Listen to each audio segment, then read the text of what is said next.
giving them the idea that you're going the extra mile here. Some of you, and it's very common, that you'll be using the same exact methods to carry out, let's say, aims 1 and 2. Don't repeat the exact same methods for both aims. Simply put a general methods section and say, we'll be using the following methods to carry out aims 1 and 2. They're discussed below. That's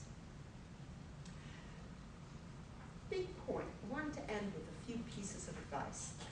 In this climate where your funding agency and your reviewers are trying to get, all that's coming into my mind is slang, the most bang for the buck, the most impact for the grants that they do fund. Here's what I want you to think about, and this is huge, and I would say it's going to become huger, if there is such a word, in the future. Dissemination of results. If we give you the money in this tight funding climate, what will you do to make sure that other people can use this information?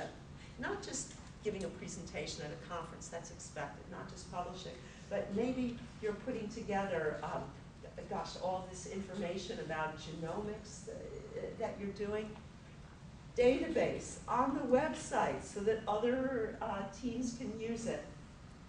That would really drive it home. I think that is not only important, I think that's mandated in your particular research. So how are you going to disseminate this research such that there's the most widespread access to it? A timeline. A timeline is very important. A timeline is going to show how you're going to carry out this research for aim 1, aim 2, over what period of time. But here's what I want to tell you about the timeline. Your reviewers, again, they're all scientists. They know how long it takes to do the experiments, roughly how long it takes to do the experiments that you're proposing. Take the timeline seriously. Show not just how long it's going to take you to carry out this particular research, but here's what I want you to think about, in addition to the obvious. You're a first-time investigator. You're probably, if you're a mere mortal, like most mortals who are first-time investigators, you probably don't have the world's longest publication record. As a junior investigator, it's hard to come in with a huge publication record. Show the NIH that you may not have the world's longest publication record, but you understand what it means to get funded and what the expectation is. So on this timeline, don't just show them how long it'll take you to do experiment 1, 2, and 3. I would include explicitly what publications I anticipate getting and when I anticipate publishing them. And you think, well, how will I know that? Remember what we said yesterday about your aims. Aim equals experiment. Think of an aim as a publication. If you develop each aim thinking about what publication will result from it, it will help you so much as you carry out this grant. So an aim that could result in a publication, and then just hammer that message home in your timeline. Aim 1, which is going to take me year 1. We anticipate publishing an article about the following. Aim 2, there will be an article relating, year 2, an article relating back to specific aim 2. Aim, publication, tight linkage. It's the best advice I can give you on that. So, in summary, research design and methods is not the same as the materials and methods section of a standard publication. It is not the same. It's not the same for a couple of reasons. Number one, materials and methods of a published article, you already know how it turned out. You know, it's not that the a grant is a mystery, you know, and one's a completed novel, but one is done, the other is anticipated. Because it's anticipated, the burden is on us to convince our reviewer that we can carry out the experiments, that we can critically interpret our data, that our data will advance the field. We're going to talk not just about a list of experiments, but the interpretations, the anticipated outcomes, the conclusions, the significance of these potential outcomes. Show your thinking, show your thinking, show your thinking. It is one of the most important things that you can do as a new investigator in order to get funding. And again, I can't tell you how few investigators do that. Most investigators approach the methods section really, as I said, as a cookbook. And I wanted to end by showing the most common mistakes, the most common criticisms that we see right now coming out of research design and methods. No distinction between design and methods. No rationale for why you're proposing this particular experiment. Your proposed experiments are simply descriptive, and you didn't give us a reason why. Where was the rationale for descriptive research?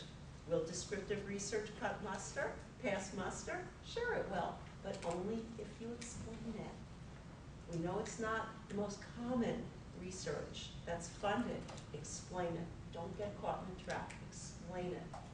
Rationale. Remember that subhead. That subhead is your friend.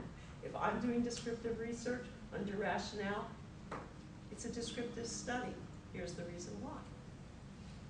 It's a qualitative study. Here's the reason why. Here's why we chose this. Here are the distinct advantages for that type of study for this research. The fourth one, which I truly hate, but again, need to include it, proposed experiments depend upon the success of the initial proposed experiment. We talked about that yesterday. It is a common criticism. Sometimes it's just how it is. Proposed experiments do depend upon the success of the first experiment.